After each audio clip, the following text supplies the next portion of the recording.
الحمدللہ وکفا وسلام علی عبادہ الذین اصطفی اما بعد فاعوذ باللہ من الشیطان الرجیم بسم اللہ الرحمن الرحیم یا حی یا قیوم ایاک نعبد و ایاک نستعین برحمتک استغیث اللہم صلی علی سیدنا محمد وعلی آل سیدنا محمد وبارک وسلم۔ میرے پیارے دوستو السلام علیکم ورحمۃ اللہ وبرکاتہ۔ میں ہوں حکیم امتیاز دانش اور آپ دیکھ رہے ہیں حکمت امتیاز یوٹیوب چینل۔ میرے پیارے دوستو، آج ہم جس بیماری کے بارے میں بات کر رہے ہیں وہ دائمی نزلہ زکام کیرا بلغم کے بارے میں بات کر رہے ہیں۔ اس سے پہلے ہم 2 ویڈیو بنا چکے ہیں، ایک اعصابی تحریک کا جو دائمی نزلہ زکام ہوتا ہے اس کے بارے میں بتایا، اور دوسرا ہم نے عضلاتی تحریک کا جو دائمی نزلہ زکام ہے اس کے بارے میں بتایا۔ آج میں جس بیماری کے بارے میں بات کر رہا ہوں غدی تحریک کا مرض ہے، ٹھیک ہے، غدی تحریک کا۔ غدی تحریک میں آپ کو جب دائمی نزلہ زکام کیرا بلغم ہو جاتا ہے تو یہ بڑا پریشان کون ہے، یہ بڑا پریشان کرتا ہے۔ اور اس میں زیادہ تر جو نوجوان میں نے دیکھے ہیں جو مبتلا ہوتے ہیں نا، وہ ہوتے ہیں جو گرم چیزیں استعمال کر رہے ہوتے ہیں، گرم چیزیں بھی استعمال کر رہے ہوتے ہیں، گرم چیزیں بھی کھا رہے ہوتے ہیں، اور ساتھ ساتھ یقین کریں وہ گرم کام بھی کر رہے ہوتے ہیں۔ اللہ معاف کرے، کیا آپ سمجھ تو گئے ہوں گے نا، یعنی مشت زنی کے مریض ہوتے ہیں، مشت زنی کر رہے ہوتے ہیں۔ جب یہ بار بار مشت زنی کر رہے ہوتے ہیں نا تو اس وجہ سے پھر ان کا جو ہے نا وہ معدہ وہ جواب دے جاتا ہے، دماغ کمزور ہو جاتا ہے، اعصاب کمزور ہو جاتے ہیں، بڑی پریشانی بن جاتی ہے، اور ان لوگوں کے لیے ہر وقت کھنگارنا مشکل ہو جاتا ہے۔ جب بھی آپ ان کو دیکھیں گے یہ بلغم نکال رہے ہوتے ہیں، کھنگار رہے ہوتے ہیں جناب، اور یہ بیچارے یہ سمجھتے ہیں کہ اب بس ختم ہو گئے، دوبارہ نہیں آئے گا، لیکن ٹھیک 2-3 منٹ کے بعد پھر بلغم جناب وہ حلق میں آ جاتی ہے، پھر جناب اس کو نکالتے ہیں،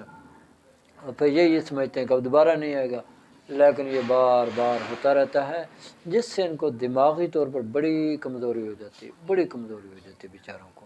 بہت زیادہ کمزور ہو جاتے ہیں، بڑا پریشان کن مرض ہے یہ۔ تو اس سے پھر اور بھی کئی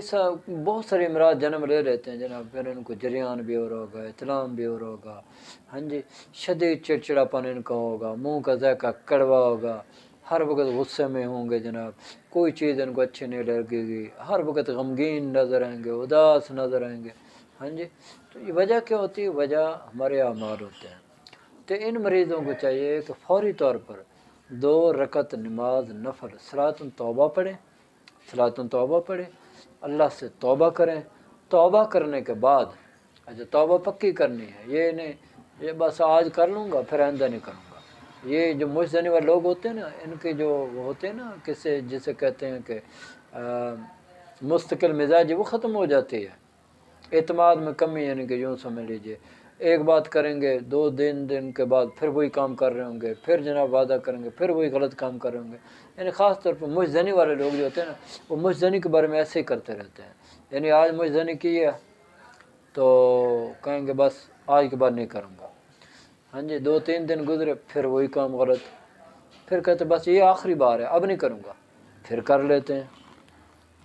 پھر کہتے ہیں نہیں یہ آخری بار، یہ آخری بار کرتے کرتے کرتے اپنے آپ کو تباہ و برباد کر لیتے ہیں، ختم ہو جاتے ہیں، پھر شادی کے قابل بھی نہیں رہتے، پھر پھٹک رہے ہوتے ہیں حکیموں کے پاس، کبھی اس حکیم کے پاس کبھی اس حکیم کے پاس، ہاں جی، حکیموں کے پاس جناب جا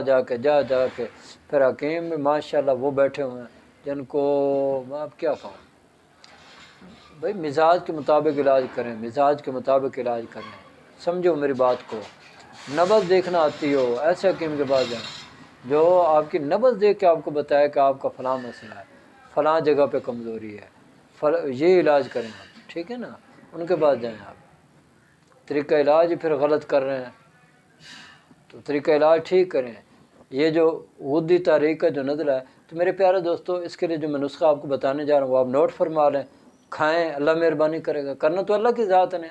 تو سب سے آپ نے کیا کرنا ہے، تخم کاسنی 50 گرام، کلمی شورا 50 گرام،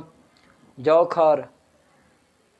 50 گرام، گل سرخ ایرانی 120 گرام، یہ آپ نے لے لینے، انتہائی باریک پاؤڈر بنا لینا، چھوٹی آدھی چمچ صبح شام مرا دودھ استعمال کریں، اور اس کے ساتھ ہی ایک خمیرہ گوزمن سادہ ملتا ہے وہ لے لیں، وہ آپ نے چھوٹی آدھی چمچ دن کے وقت ہمارا پانی استعمال کرنی ہے. چند دن استعمال کریں گے انشاءاللہ تعالیٰ اس مرض سے آپ کو نجات مل جائے گی. میری اللہ سے دعا ہے کہ اللہ تعالیٰ مجھے اور آپ کو اور پوری دنیا کے تمام مسلمانوں کو صحت والی، سلامتی والی، عافیت والی، برکتوں والی، کامیابیوں والی، خوشحالی والی، خوشیوں بری، سعادتوں بری زندگی نصیب کرے. آمین. وآخر دعوانا ان الحمد للہ رب العالمین.